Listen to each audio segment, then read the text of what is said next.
Domestic violence is a community issue.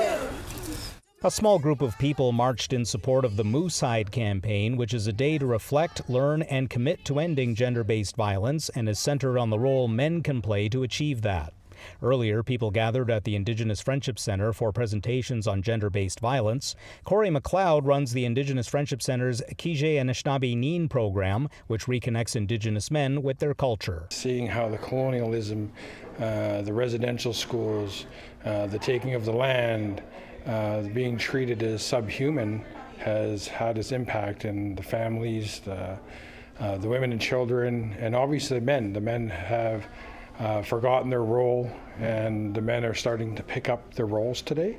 And in doing so, they need to pick up the culture. A square of moose hide is worn as a symbol of a person's commitment to safety and respect for women. McLeod says many Indigenous women fleeing abuse make their way to the city from the reserve and often face challenges getting help. Those supports aren't there, that leaves them very vulnerable. So as men, we really need to step up and be protective and advocate for more shelters, more places for women to have that resource when they come into the cities.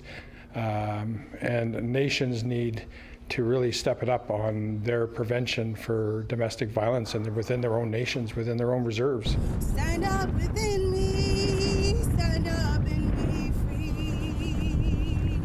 Free from pain, free from shame.